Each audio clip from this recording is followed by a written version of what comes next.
Hello, welcome to Made Possible by Pop Culture, the podcast where guests share past and present pop culture influences. I'm your host and producer, Danielle Terciano, and I loved Saturday morning cartoons as a kid.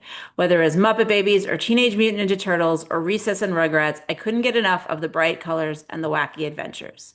These days, children's animation has gotten so much bigger, and arguably adults can enjoy the shows, perhaps even on a different level too. That's why I'm so excited to welcome today's guest to the podcast. He has written for everything from Gabby's Dollhouse to Young Jedi Adventures, and now he's an executive producer and story editor on Iron Man and His Awesome Friends. Say hello to James Eason-Garcia. And by say hello, I'm mostly talking to myself since obviously this is not an interactive live show. So, hi, James. How are you? Hi, Danielle. Thanks for having me.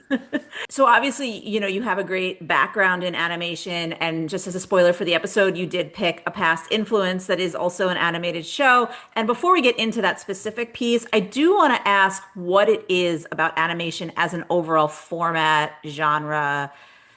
It's not really a genre, but you know what I mean, just in terms of the story structure, the visuals, what is it that attracts you to it the most?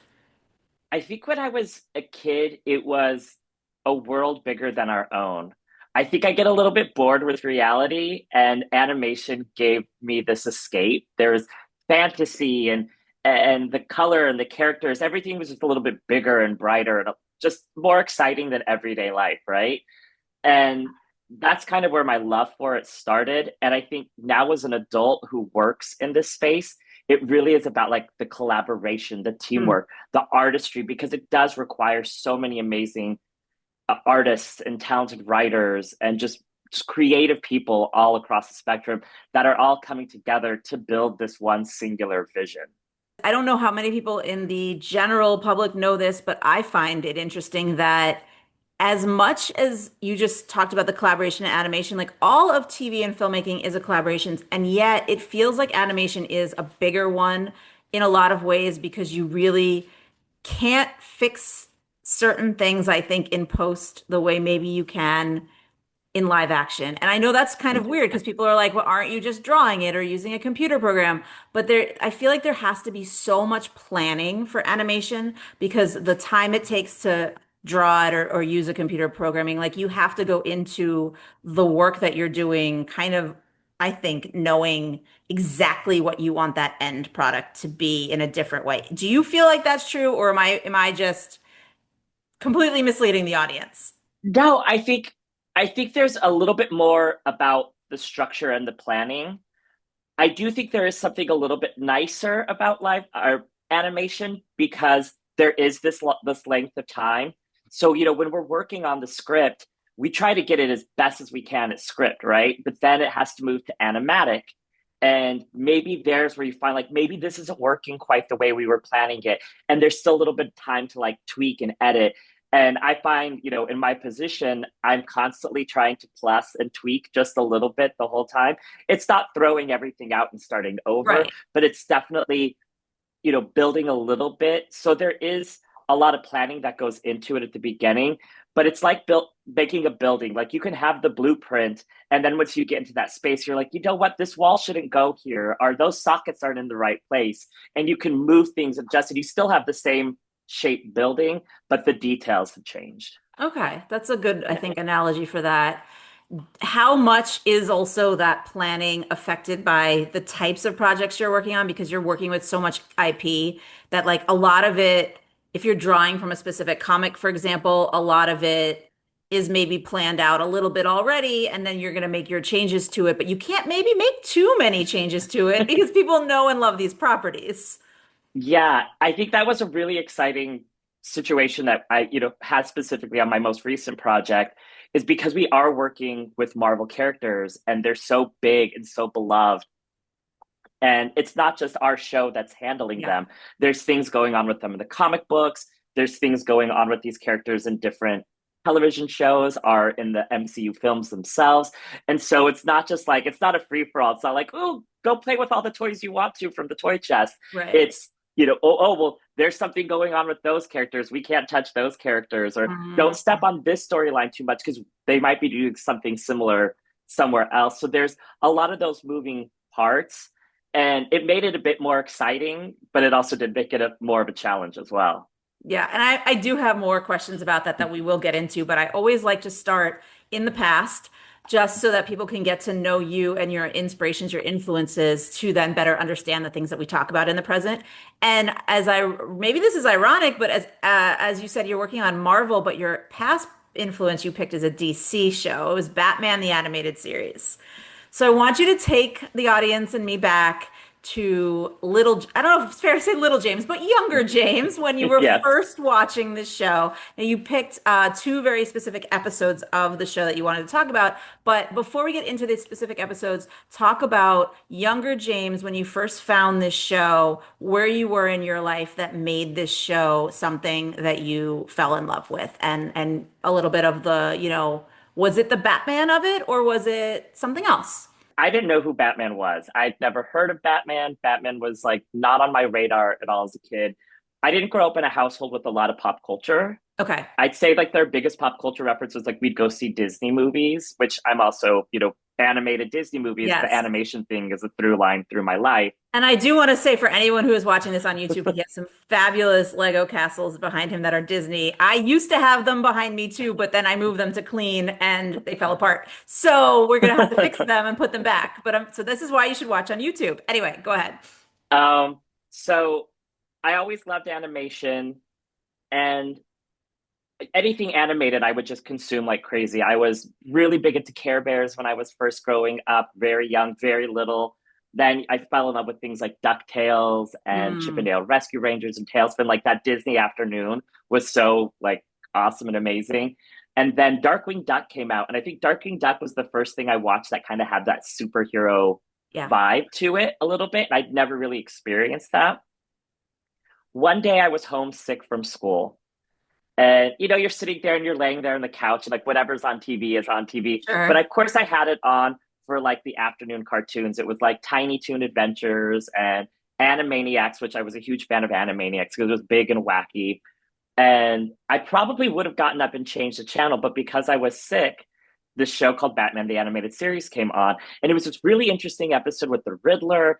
And again, I'd never heard of Batman, which is crazy because like the Tim Burton Batman movies had already been out and like were a huge thing, Oh, but like it was so far yeah. outside of my like my worldview that I didn't know it was a thing. Well, I mean, that's not that crazy. I mean, maybe not having like, I've never heard of it. I've never seen the trailer. Sounds a little surprising, but I could understand why, like, you're not consuming the media. If it doesn't seem like it's your thing, I didn't think it was going to be my thing when I was younger either. So a lot of, like, I didn't even see Batman the animated series until years later when it was available, on like we used to say home video, home entertainment. And obviously, Yeah. it's on streaming for those reasons, because I also was more interested in some of the other properties, the other styles of animation, but also the other styles of storytelling.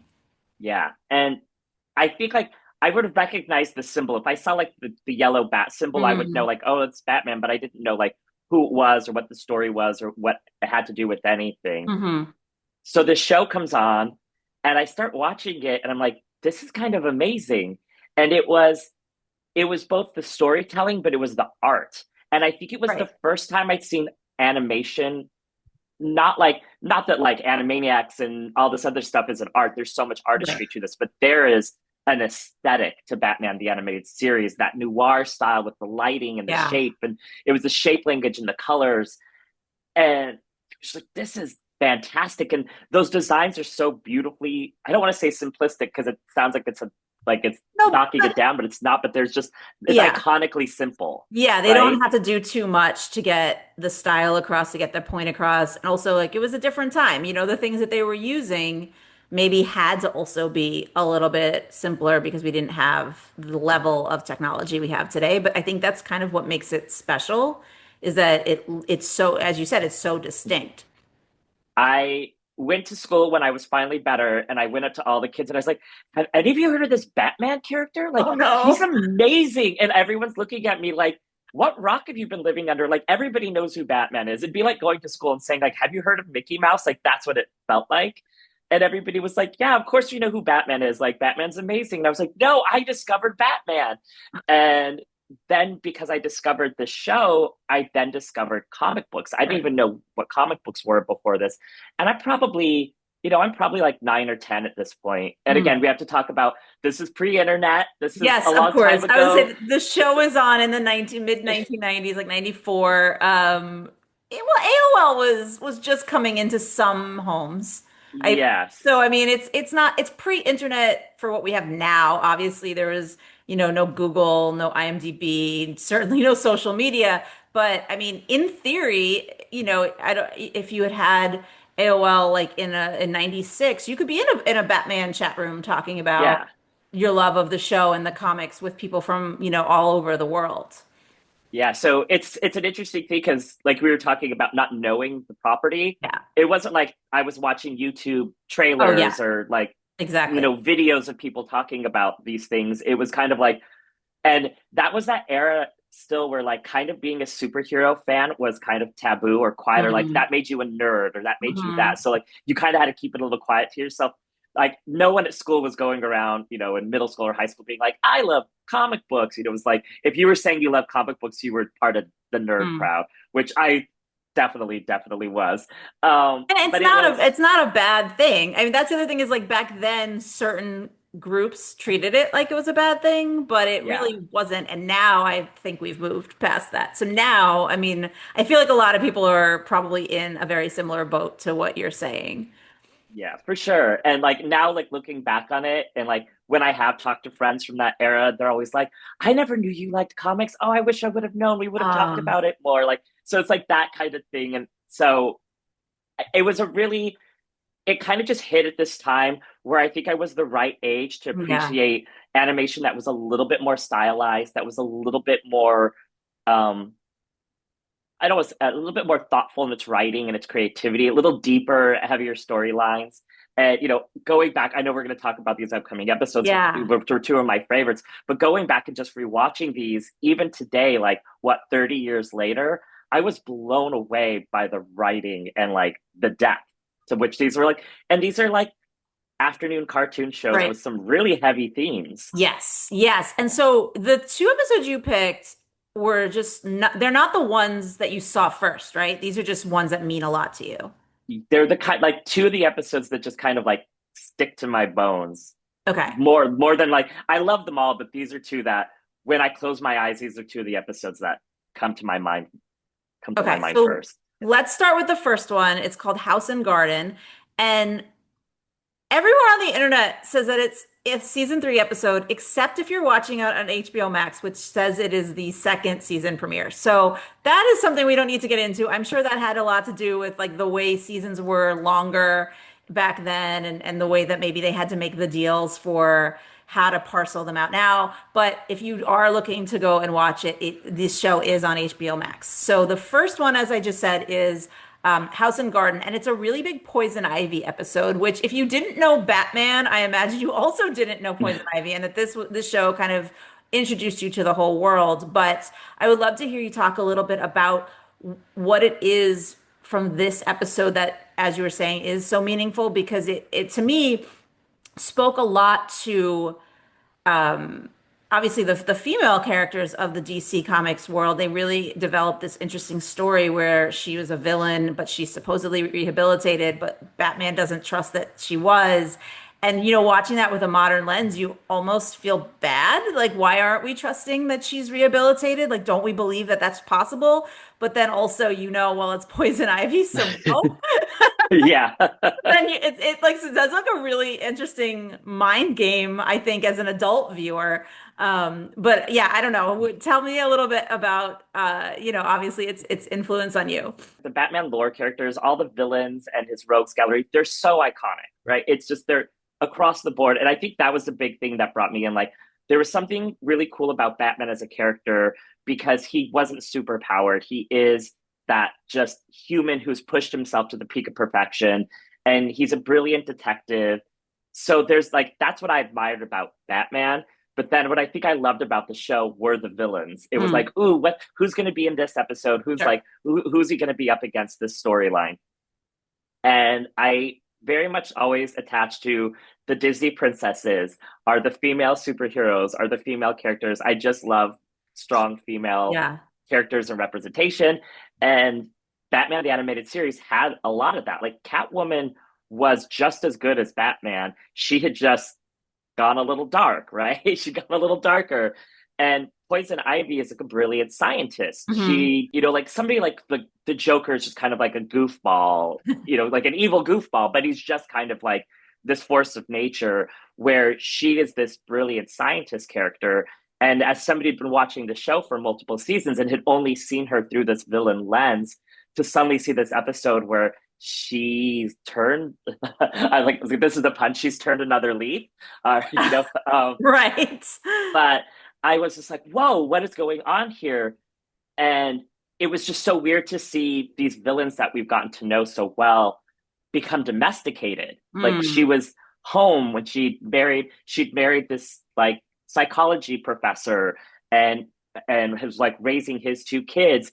And it was so shocking to yeah. see her not in the green vibrant suit and not doing these things, like doing these bad things. And that's another storyline we could get into about, like, was Poison Ivy really bad, or was she actually like doing Oh, good things in bad ways? I mean, in this particular episode, I would argue bad.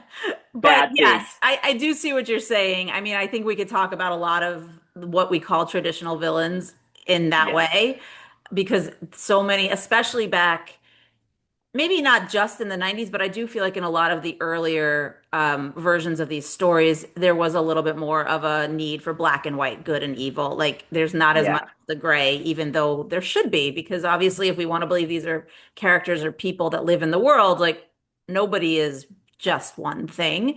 And that's actually why I kind of really enjoyed this episode upon this rewatch, was because I realized, like, I don't know if that's something I really thought about as a kid watching it, but seeing it now as an adult and saying like, okay, again, like I said, like Batman doesn't believe she's rehabilitated, and I know in the back of my mind she's not, but like, is that unfair?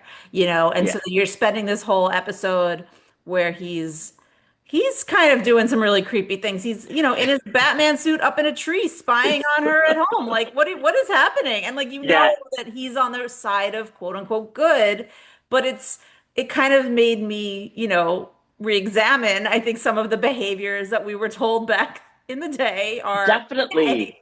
I think that was something that made me step back too, rewatching this. Is like, it was funny seeing like Batman out in the middle of the day just like hanging out in Yeah. a tree, and it's like, Yeah. you're not that secret, dude. I see the giant man in a bat suit like up in a tree. Like if it was the middle of the night I wouldn't see that, but I was like, Right. this, like, maybe the timing. But it was interesting because normally he is fighting at night because that's when all the bad deeds are being done.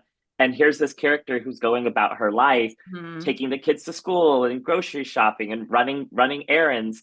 And so like he almost has to take himself out of his normal element Yeah. to, because he doesn't believe her.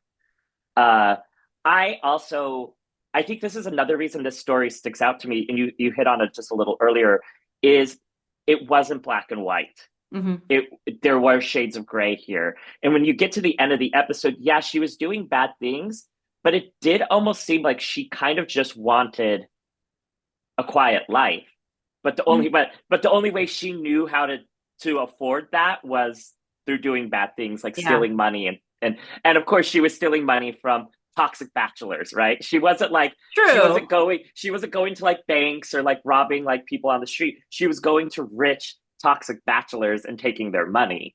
Right. So So like, today, I mean, she's almost the hero. She's this almost vigilante. it's I Robin Hood. I think what that part of the story, yes. But I think where it got a little bit, okay, this is why she's still the villain, is just the what she did to the professor. Like Oh yeah. he wasn't necessarily we don't know, but he wasn't, they didn't say he was one of the toxic people. He was just someone she set her eyes on and was like, I want to marry you. I want to be in a relationship with you. I'm going to essentially kidnap you and put you in this thing and then make fake children for you to believe are your children. Like there's I'm not trying to say that that's No, okay. no, no, no. Definitely not. but I think that's what makes that episode so great is Yeah. because you do believe her for so long. And then when you get to that third act and find out what's really happening, it is dark and twisted in a way that it just feels so much darker and twisted than like we've seen on the show. Like Mhm. that, Joker, giving people laughing gas or, Penguin being a gangster, like all that kind of stuff felt typical in the show. But this felt, it was borderline on horror and Yeah. when you hear the babies crying and the babies start coming out of those pods, it's trippy. It's trippy. You're like, this isn't like it's crazy watching that because I don't know if we could get away with something like that today. And I'm Hmm. like, wow, in the '90s they were doing That's, like I mean, yeah, you go would ahead. know more than I would because you're working in that world, but that's interesting to hear you say because I do feel like we can get away with certain things more. And so that to me, because those weren't real kids. Do you know what I mean? Like she Yeah, was creating these babies out of pods. She wasn't kidnapping real children and brainwashing them. I almost feel like we probably could do that. We can't do the story where she, instead of making kids out of pods, actually kidnaps the professor's real daughters and does something yeah. to them to make them love her as their new mom or whatever. Um, Which that would be a cool story too, but yeah, but like, but not aimed at children like that. That's I yeah, think maybe the difference is you could do that in one of the adult movies, and sometimes children will see them, but you're not actively saying, "I am making this for you," and therefore it can go a little bit further. I yeah. We definitely can't get away with stuff like that on a ever a preschool show. Right. I mean, Definitely well, first not. of all, you also Marvel and DC are slightly different in how dark and I don't mean how dark in terms of what they do, but how they do it. I would argue that a Mhm. lot of anything with a superhero gets dark because of all of the violence, but it's how you see it. And as Mhm. you said, like Batman is noir. This was leaning more towards horror. It's shadows, it's darkness, and so much of Marvel is bright colors. And even that, I feel like entices you in a different way. Like Mhm. I'm not saying it's not setting up what it's going to be, but it just makes you feel differently, I think, when you're watching it and it puts you in a slightly different headspace. I feel like Marvel and DC are both serving delicious meals, but they're just presenting them to you and the Mhm. flavors differently. And it's like you're still gonna walk away with like a fulfilled meal. It's just like the flavors will be different. Yeah. Yeah, that's a Yeah. good analogy. So the second episode you picked is another villainy female it's a Harley Quinn episode, but what I liked about this, it's called Harlequinade, and she ends up having to work with Batman, which is not some I will say I don't remember seeing this episode back in the day, so I watched it I think for the first time to talk to you. And I think just the idea of watching these two back to back was really interesting. And I don't know if you picked these for any sort of arc, but the fact that like in the first one we were just talking about House and Garden, Batman just like couldn't get past the fact that Poison Ivy's not redeemed. But in this one, he's like, I'm willing to offer Harley Quinn a pardon to help me. And I was like, Yeah. that is such an interesting jump. And I know like in the actual season, they're not back-to-back episodes, but I was like, that's an interesting jump. So before you tell me about your actual thoughts on this episode, was that an intentional arc you were drawing? I don't think it was. It's interesting because I did go back and look at the like air dates, and they did air like 2 to 3 weeks apart when they first Hmm. came out. And so I wonder if there was something that's like subconsciously stayed with me about like those two came out at the same time, and they must have been speaking to me in some way. After I after I said, yeah, let's talk about these episodes, I then did think about it. It's like, wow, they both are female villain like leads, and they're two shades of like Batman trusting I mean, both of them really are about Batman learning to trust, right? In one, he just can't trust Poison Mm. Ivy. In this one, he still doesn't trust Harley Quinn. Right. She's the lesser of two evils because what Joker is doing is so bad. He's like, I have to work with her. I always think it's fun to see Batman paired up with anybody, and that's why I love Batman Robin episodes Mm. because he brings some levity to Batman's darkness, Hmm. and this just pushed it even further. It's like the ultimate levity, the ultimate like gregarious, fun, light next to his dark, surly sourness, right? Yeah. Well, that's, I think what's interesting too is she is they're all, you said it at the start of this conversation, like they are all distinctly drawn, but especially this version of Harley Quinn, like even the voice that the actress uses, like it is so different and specific that it did feel like I was entering into something that was going to be a little bit wackier, which is kind of a weird thing to say about an episode where they're trying to get an atomic bomb back from the Joker. Like, and I do feel like to a degree that must have been on purpose. Like they must have been like, we have to infuse this with a little bit of lightness, certainly a ton of action, so that little kids are not thinking like, "What's an atomic bomb? Am I gonna die?" You know? Yeah. And even the Joker, like because he's such an over-the-top character, I mean, we know he would use it, but we also kind of know he's not gonna use it in a kids show. Do you know what I mean? Like Yeah. it felt a little bit more like a wacky adventure to me than, oh, there's definitely danger on the horizon. And again, that might be me as an adult. I don't know.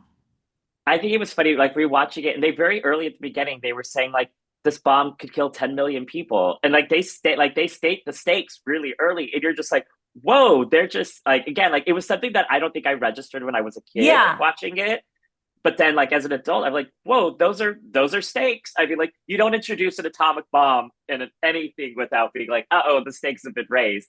But they true. opened the episode with that, and then you're like, what, Joker has an atomic bomb, like that just pairing seems, devastating. True, but like I imagine as a little kid, you not assume I don't know, maybe. Do you remember like were you assuming like, oh, there might actually be real danger here? Like it's not I don't feel like when we're watching these things we know about like the Chekhov's gun rule of like, oh, if you Yeah. introduce it, you have to use it. Well, this is a kid's show. You're not going to actually use it.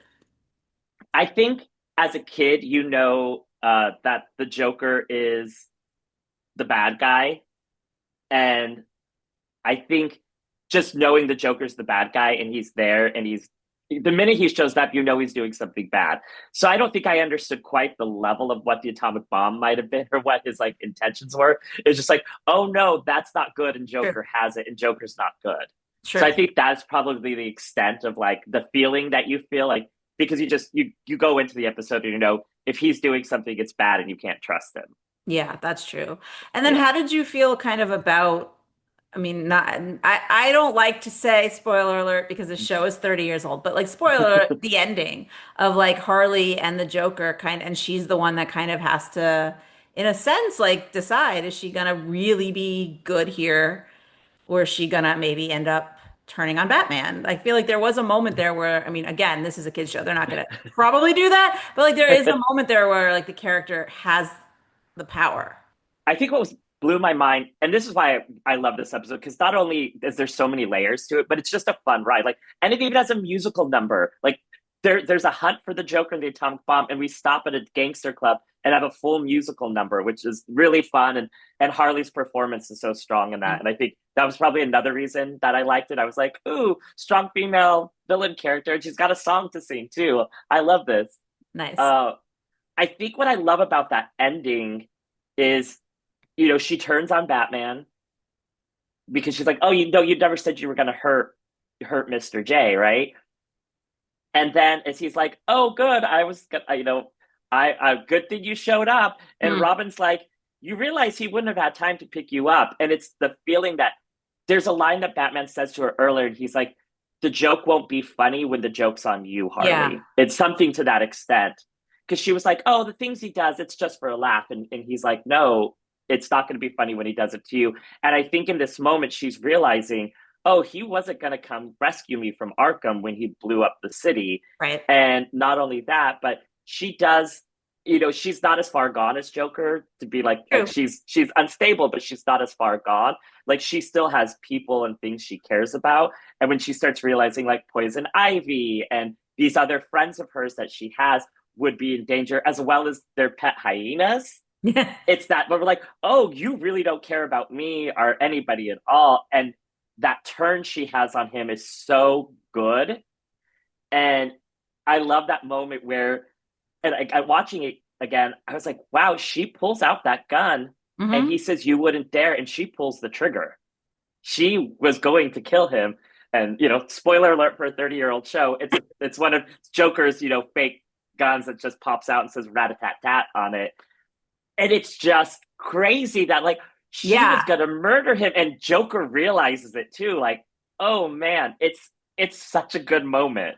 Yeah, I also think I think that moment more for me than the atomic bomb introduction, 10 million people might die, etc., felt like, oh, we're going dark, dark. Because we kind of maybe think it's a fake gun or there's no bullets or whatever, but I don't know that I expected to see a character pull a trigger like that in that moment.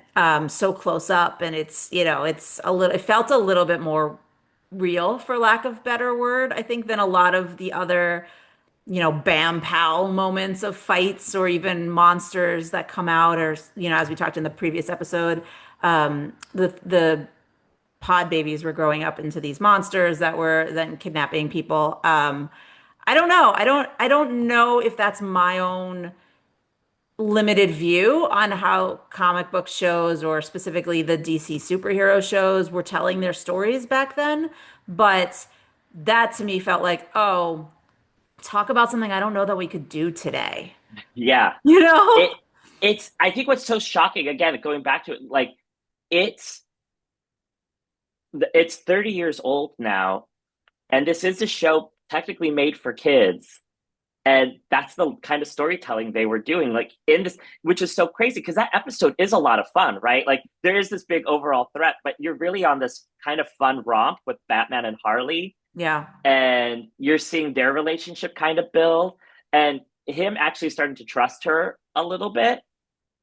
And so you're kind of on this fun romp for most of the episode. And I think probably, like you say, in your gut, you know the bomb's never going to go off. So there's never really the threat. It's more just this fun romp of it all. And then for it to get to the place it gets to, and that twist at the end, like, not only does she shoot him, but that kind of makes Joker respect her more. Hmm. He's like, oh, maybe you are as crazy as I am. Because like he clearly, I Yeah. mean, you get the vibe he's clearly a womanizer in his Yeah. own way, and like Harley's just one of many. Like he'll use anybody and anything to get what he wants, and Harley's just a tool, another tool in that. And when she pulls that trigger on him, he's angry at first, like, you thought you could kill me? Like, no. And then he kind of admires her a little bit and Hmm. he's like, baby, you're the greatest. And then they go back to being in love. And Right. it's such like it's just it's a very bad domestic, like, Yeah. don't model your love relationship after Joker and Harley. It's really, really toxic. Yeah, honestly, like the line reading of that moment, I was like, I wonder about that. I wonder if they tried different versions. I wonder, like, I mean, again, it's aimed at kids. Kids aren't necessarily picking up on that, but that to me was, there's a way to do that to placate her. And then there's a way to do it where you just said, like, well, they go back to their dynamic and it is not a healthy dynamic. And what we don't really we do see them again, but we don't follow them in the way that, we would if the show was called, Joker and Harley Quinn or whatever. But that made me wonder a lot about what happens next for you guys, and obviously we have the answers from very many pieces of material, Yeah. but that to me was just like, oh man, there is so much there that I still feel doesn't get I mean, we've talked everybody talks about this, like there are different versions of these stories for a reason. There are different audiences for some of these characters, maybe. I think there's so much more to explore with characters like them that we haven't really tapped into. And I do wonder if maybe some of it is because like they are too dark to do it in the way that we're able to expand for different ages of programming. Like Joker the movie obviously is a very specific thing. If you're doing like Joker and his awesome friends as a preschool show, I don't think that really works. Yeah, not gonna work too easily. I One of the things I mean, I love Batman the Animated Series. I admire it for so many reasons. But one of the things that's always kind of sticks with me is Harley was an original character that was created for this show. Hmm. She did not exist in the comic books before this, and they created her as, a sidekick character to the Joker in this animated series for kids, and she grew in popularity immensely because of this show. She then got introduced to the comic books, then got introduced to the films, and now she by herself is one of the most popular superhero characters in the Right. world, and started off as a sidekick character Yeah. on this. Like, I'm not downplaying it, but as the world would see it, an animated show for kids. Yeah, yeah. I mean, I know what you mean. I just, I think I like it a lot when that happens, whether it's either the character that pops or the performance of the person playing the character Hmm. that pops. I've seen that a few times just in my career as a journalist. I remember like when they introduced the character Felicity on Arrow. We were Hmm. all in a screening for that episode, and like we all turned to the publicist and was like, "We don't know who that actor is. You didn't send us a casting, but she's amazing. Like she's going to be a star. Can we get some information?" And like certain within that world, Felicity became such an important character in the relationship romantically with Arrow and outside of it. And so like when I see things like that, obviously that is years after Harley Quinn, but like it still I think has the same DNA of like sometimes you start with this like little nugget of an idea of a character like you haven't seen before in the world and Hmm. and it grows because there was a deficit that clearly everybody was so happy when you filled it.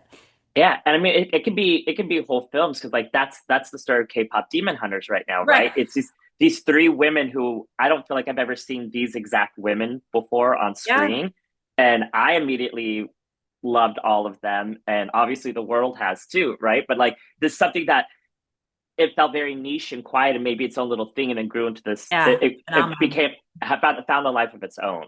Yeah, absolutely. Yeah, But you didn't technically pick that as your present influence. no, I Pivot? did Because I was like, we could pivot. But I mean, you not. picked a Marvel movie, the new Fantastic Four, which I think makes perfect sense because you're working in the Marvel world. But what I would love to know is if it influences any of your current work, or is it more of like it's an influence on you personally because of the characters, because of the world, because of the story? I think Fantastic Four to me was my first real intro to Marvel. Okay. So Batman introduced me to, Batman the animated series introduced me to Batman, introduced me to comic books, which then started my expanding, I started learning all the superheroes of the DC universe. And I think because of that, I fell in love with X-Men the animated series as well, because those were all out around the same Hmm. time. So the X-Men kind of became my way into Marvel. But then I'd say the first thing after that that I discovered was the Fantastic Four, and I absolutely fell in love with them. There's the it's a they always say X-Men is the dysfunctional college kids. The Avengers are the dysfunctional uh, co-workers, and Fantastic Four is the non-dysfunctional family. Right? Like there is some dysfunction, but it's I was going to say, I think maybe we need to look at our definition of dysfunctional because I would argue every family is a little dysfunctional. I think yes, they have dysfunction, but they have dysfunction in a way like a normal family does, right? There's not the politics, there's not Sure. the really jockeying for things. There's dysfunction, but there's still love, Hmm. right? Like I don't ever feel like the Avengers always love each other, and maybe the X-Men love each other too much, and that's where a lot of their dramas coming from. But like this feels like, yeah, they're gonna have arguments and disagreements because they're family, but there's at the end of the day, they're all going to be on the same team together because they're going to protect their family unit. And I Hmm. think that was just something that, even at a young age, I really thought it was fun because I don't think I'm not drawn to dysfunction or drama. I think there's too much of that in the real world, and I like things that feel like kind of a little bit warm to go to. Like Yeah. when I'm out looking for my pop culture fixes, something that makes me feel a little bit like a hug, I think is what I go to more than stuff that might feel dark and gritty and a little bit more, like, not that I don't like that stuff too, but I don't find myself returning to it or seeking it out as much as I do Sure. stuff that brings you that comfort. That's fair. So I think I found that both in reading Fantastic Four comic books and especially in the new film. Okay. So let's talk about this new film for a second, because obviously, I mean, maybe I just need to give you, I feel like I always need to give people a chance to talk about Pedro. But I do want to talk about the casting specifically because I do feel like, especially when these characters are characters that are so well known and beloved, and as you know, we're just talking about being introduced to the Marvel universe through them, and having seen them in other iterations, like you have an idea in your mind of what you want. So I want to start Hmm. there. Like the casting of this version of Fantastic Four First Steps. How do we feel? What did it do for the world of Marvel, but the world of this family for you? Do you feel like it opened anything up, changed your opinion of any character, things like that? I I will go back and bringing it back to Batman. I was the biggest. Why did they cast Heath Ledger as the Joker? I was so angry and so annoyed and so furious when they made that casting announcement years and years and years ago. It was one of those things that just irked me really, really Okay. badly. Then I saw the film, Right. then I saw the performance, and I realized I was really, really wrong. And I did not know what I was talking about. And that taught me a lesson. Don't judge the casting until you see the film. Yeah. And because there's the ideas that we have of who the characters are in our mind or who we might think would be the best to play them, but this was one where I was like, I don't know if I would have saw Pedro as Reed Mm. before this, but now that I've seen his performance, I was a big fan of the way he approached the character and the way he kind of played this character who is a super genius. And I think that's the MCU is full of super geniuses, right? And as somebody who works very closely with Tony Stark, Yeah. this is another super genius, right? So how do you play super geniuses in shades that are different and not just the same? And I think it'd be too easy to go that Tony Stark route, but then it would have felt like they were trying to make Reed a little too much like Tony. And so I found this approach to be really unique and Mhm. interesting. And just rewatching the movie again for like the third time, I was really I was really moved by kind of the subtlety of his performance. Yeah. There's a quiet confidence, but also a quiet fear. And I thought Pedro played those both really, really well. I'm also a huge fan of Vanessa Kirby. Love, love, love Yeah. her. Her on The Crown was the whole all of The Crown is fantastic, but her on The Crown was just so good. So Hmm. when I saw that casting, I was very, very happy. Because Sue Storm is one of my all-time favorite superhero characters. Again, the strong female characters are Yeah. my favorite. Yeah. And so Vanessa is somebody who I think just has such strength in all her performances and really, really nailed that character in this movie and became the true backbone of the family and the story. Like every time they were in their biggest danger moments, she was the one that saved them, not the other way around, which I Yeah. absolutely love because when the Yeah. comic first started, it was always she was the one that needed to be rescued. Right. I mean, I think, listen, was there misogyny in comic books? Yes. Is there Yes. still? Yes. It's gotten a little better. So I think I was actually going to ask you about that because again, like this might actually need a spoiler alert because this movie is newer. Yes. Certainly came out this year, is available now to rent in places like Amazon Prime Video and Apple TV. So it's not even at its streaming yet. But that is such there's so much to talk about in terms of like stunts and the plot of this film, but like to talk about being the rescuer of this family and of what is happening, I mean, she basically sacrifices herself. Now I'm not saying she dies because she doesn't. There's a way to fix this in the Marvel universe, and it happens. Don't worry if you Comic haven't. book magic. And no, I was like, if you haven't seen this film, don't worry. Like, they're not killing off Sue Storm permanently. But that to me was such an interesting piece of the story because you have this moment where Johnny is going to sacrifice himself and then doesn't. And then, Sue ultimately, effectively does in a lot of ways because she's I don't even know what word I want to use. Like she is the matriarch, but it's like bigger than that in this sense because it's like yes, this is a family, but it's also your efforts are not just to save your family in situations like this. It's bigger. It's world shattering, really. And Yeah. so that's something that I mean, as adults, we watch these movies, and I'm sure similar to what we were talking about earlier, you weren't thinking like, oh my God, they really killed Sue Storm. But being that you love the character so much, when you see moments like that, what is that emotional impact? Does that mean more to you than some of those other things like the stunts and the cool explosions and like, hey, bridges are doing, there's all this bridge destruction and like stuff that is objectively cool, but Yeah. maybe not the action is maybe not as elevated as the emotion. To me, good action always has to be tied to character. If I don't care about the characters and what they're going through, then the action is just hollow. And it's again, it could be beautifully shot and beautifully directed, and it's fun to kind of watch for a little bit. But if the character development isn't kind of tangled into what that action piece is, you get bored very, very quickly. Yeah. Very, very quickly.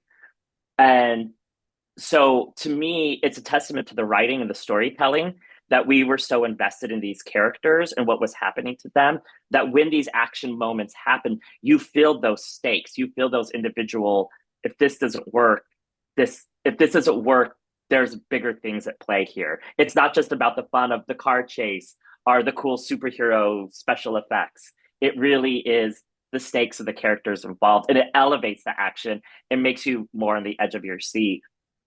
And I think something they did so beautifully well with this movie is there are two strong female characters, and there's Silver Surfer and there's Sue Storm. Yeah. And both women sacrifice for their planets, but in different ways. Hmm.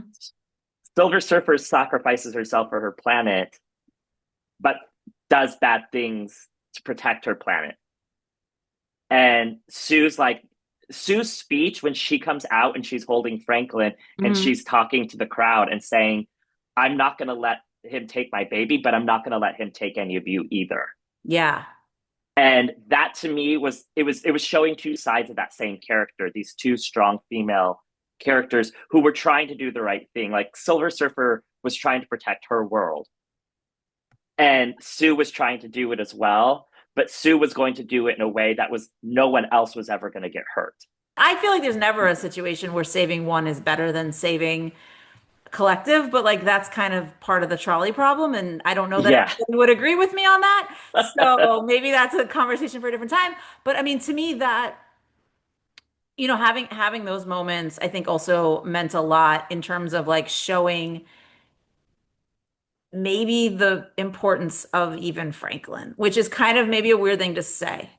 But we know from the Marvel universe, like it's not really a weird thing to say. Like even, at the end of this movie, there's a little extra scene there that like shows the future and he's a little older and how it's gonna matter.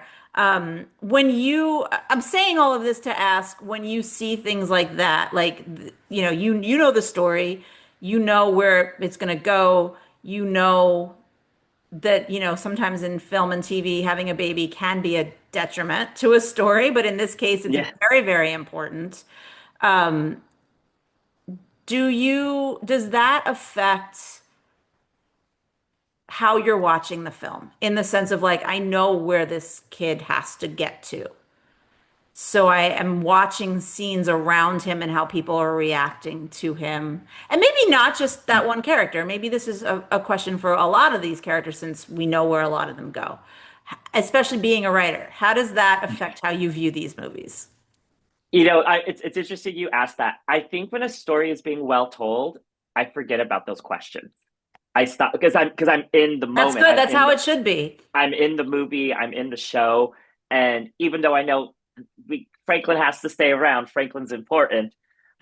I in the moment I'm wondering how are they going to get through this? How are they going to make this happen? How are they going to win and save the day? And I mean, that's why one of the reasons I love superhero stuff in general is it's always about how's the superhero going to save the day? Because that's kind of what you want them to do. And I think that's why something like Infinity War was so shocking because again, spoiler alert for a movie that's 6, 7 years old, they don't save the day at the end Yeah. of that movie in a really, really traumatic way. And you're left kind of feeling like shell shocked from that. And I think this movie, the new Fantastic Four movie, did that in a similar way to for me that I knew certain things had to go through, but there are moments where I was like, did they really just pull the trigger on that? Mm. Is this person now gone? Is this person done? And it's a testament to that writing and that storytelling and that directing that I was in this I was feeling what the characters were feeling in that moment, not feeling what me, James, the comic book fan of Right. 35 years, knows about the universe and those characters. Yeah.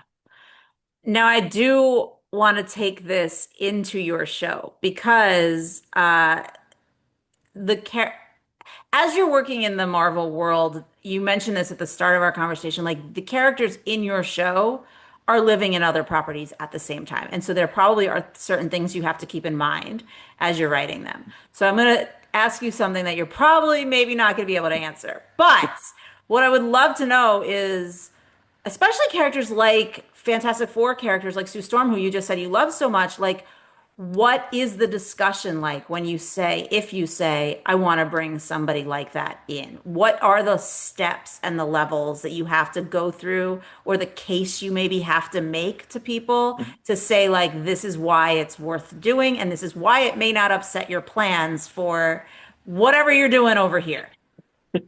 So the easy answer to that very quickly is there. I don't know what all the plans are. As Sure. you know, there's so much going on. I'm overseeing this little tiny corner of this little tiny world with my showrunner and my team. We're just, we're focused here. Uh, so much of what we do is in partnership with Disney, in partnership with Marvel. We have them as both of our partners on either Right. side of us, always giving us input and what they need. And it becomes a very interesting balancing act because Marvel itself is not very preschool friendly. Yeah. And so just even some characters we can't use because the names aren't preschool appropriate. Like I would Sure. love to have had a preschool version of Hella, but I can't have Hella as a character on a preschool show. I mean, I'm just gonna say I feel like you can. I understand that they have censors and like standards and practices that say you can't, but I don't think that is the worst thing a child that age is hearing. Likely, I have to Yes, of respect everyone's course. feelings. So, that sensitivities to the audience Yeah. that we're trying to do here. And one of our favorite things to do in the writers' room would just as jokes in between ourselves, like what's a Marvel character we'd love to figure out to put in this show? Like how would you do a preschool Wolverine? Like, what would his claws be made Yeah. out of? Because he can't have these giant sharp knives coming out of his hands Yeah. every day for a preschool show. And so we'd have lots of fun ideas about that. Usually, what it came down to was if we had a story we really wanted to tell, um, and a character that we thought could be done well for preschool, because it's also about like what are the powers that they have that are like kid relatable, like, oh, I'm a kid and that looks like fun. And Yeah. there's certain things that like just make sense, like flight and super strength and you know cool armored suits, right? There's certain things that like just make sense for preschoolers. It's like, okay, how can we take this power set, make it preschool appropriate and preschool friendly?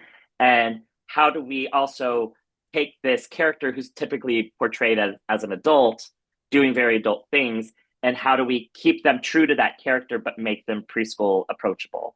Yeah. So that was usually what we would be doing internally, and then we would bring it to Disney and Marvel and say this is what we're thinking, this is what we'd like, and Marvel would very quickly be like, oh, we can't because that character is being used over here for something Mm. else.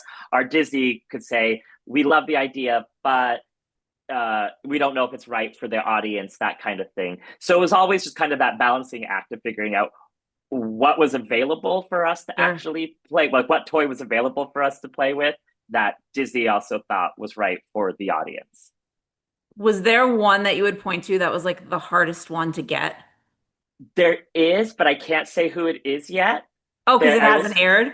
It hasn't aired yet, Okay. so Oh, there. that's good, but that's kind of interesting. So now we'll all watch the next batch of episodes and like guess or like speculate on like which one was the most I mean, oh man, I'm gonna start doing that right now, and I don't want to derail the conversation. Okay, that I mean, honestly, that kind of makes sense because I also feel like if something is harder and t maybe takes a little longer, that's also maybe why we can't do it in the first batch of episodes.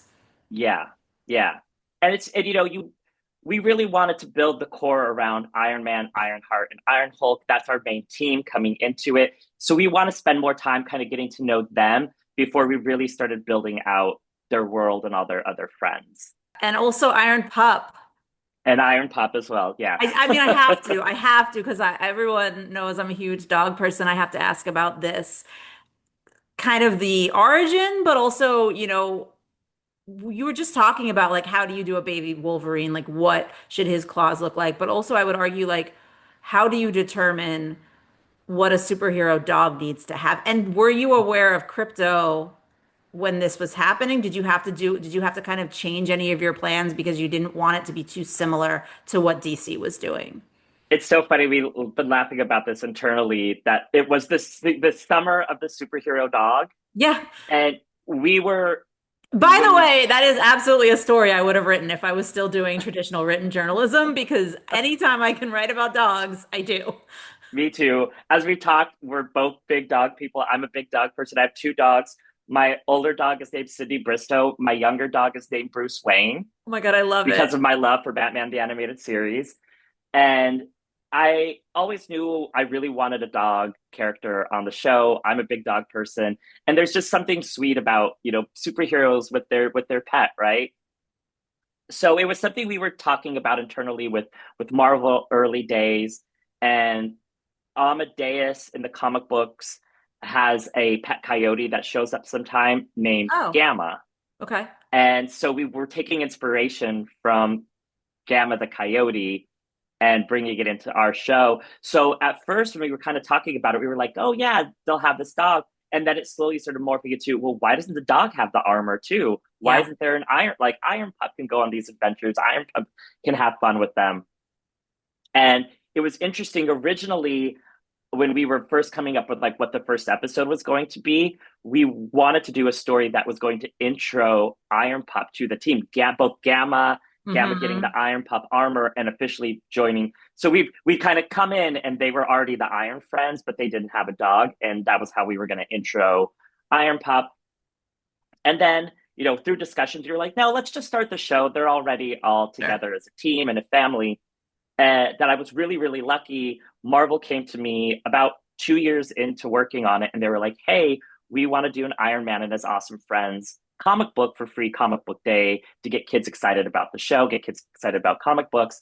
And they were like, "What kind of story would you like to do?" And I said, "Hey, I have this Iron Pup origin story that we never got to tell. Can I do it for the comic?" And they were like, "We love that." So the story still does technically Yeah. exist out there in the world for anybody who's interested of how Iron Pup joined the team. And getting to write my first comic book was also like Yeah. dream control bucket list item.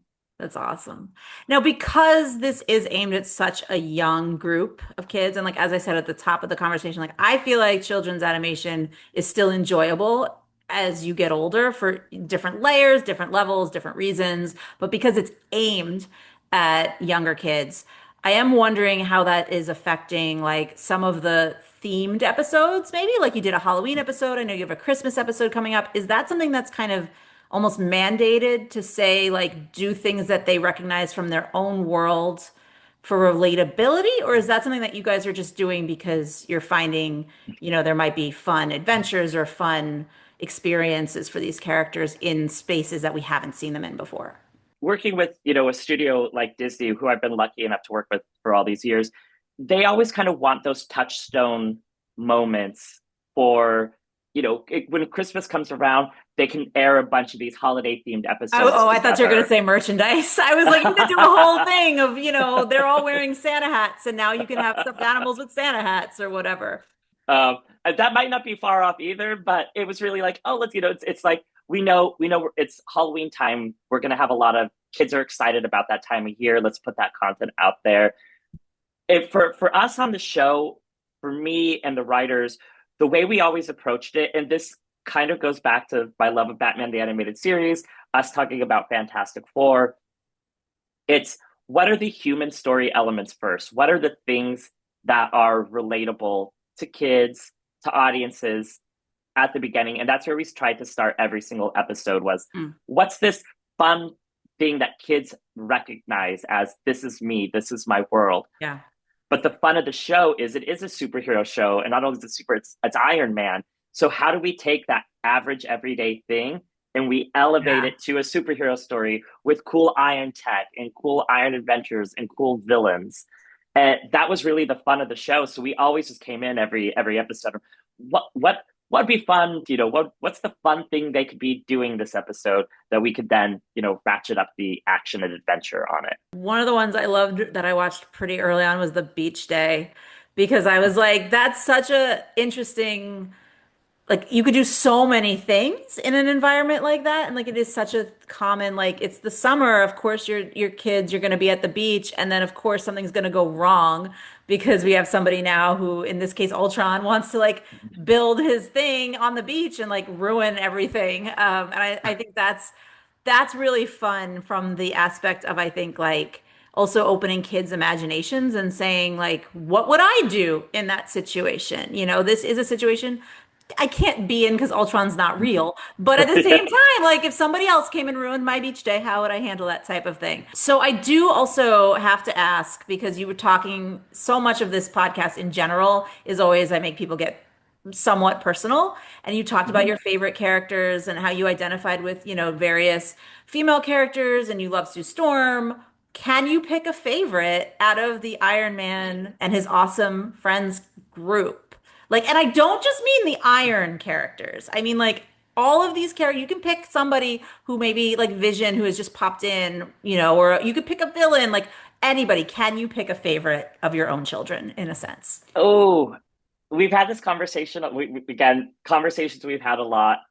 It's hard for me because I really do feel like Iron Man, Iron Hulk, and Iron Heart are all three different shades of me. Okay. It was they But that I doesn't mean worked. you like all shades of you. So is one of the no, I'm half kidding. I mean, like that is a fair answer. It's funny. I have. I think I'm more like Tony than I think I'd like to. Like, not that I love Tony, he's great, but he has a confidence and he's got leadership qualities, and that's what I think that's what I connect to with him.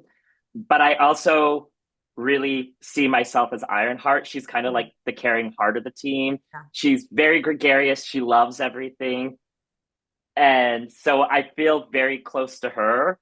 But then I also like to be a goofball and I like to just have fun. And that's Amadeus and Iron Hulk. So again, it's hard for me to say which one.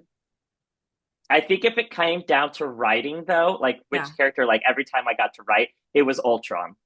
It was Ultron. We have Tony Hale playing Ultron for us, and Tony Hale is just Yeah. a masterclass in comedy and kindest human being ever. But could take anything we wrote and just make it a million times funnier just by his performance. And just getting to write for that and knowing how far he was going to take it in when we would get him into records just always made it fun. And there's not a single person who doesn't watch the show that doesn't go, "Oh my god, I love Ultron." Right. Right. Yeah. Well, thank you so much. This has been so fun. I really appreciate you coming on. So for everybody listening or watching on YouTube, we have to tell you always where to find the things that we talked about. So before I let you go, James, obviously your show is streaming on Disney Plus. Um, do you want to tease any particular upcoming episode that you are, again, pick a favorite child, particularly proud of, most excited for? I'd say, oh, we've got so many really good storylines coming up. We have a bunch more episodes dropping later this year in the next few weeks, Yep. including our Christmas episode, which is a really fun Ultron storyline. The world never gets more complex, but it gets bigger, is the best way I could say that. It's all gonna get a lot bigger in really fun ways. And once those episodes come out, everyone will be like, I get what he was saying with bigger. Yeah. Yeah, that makes sense. Yeah. All right, so Iron Man and His Awesome Friends streaming on Disney Plus. Also, other things that we talked about: Batman the Animated Series, as I mentioned, streaming on HBO Max. The new Fantastic Four movie, First Steps, not technically streaming yet, but available to rent on Prime Video and Apple TV. So this has been made possible by Pop Culture, the podcast. Thank you all for listening, watching, commenting, etc.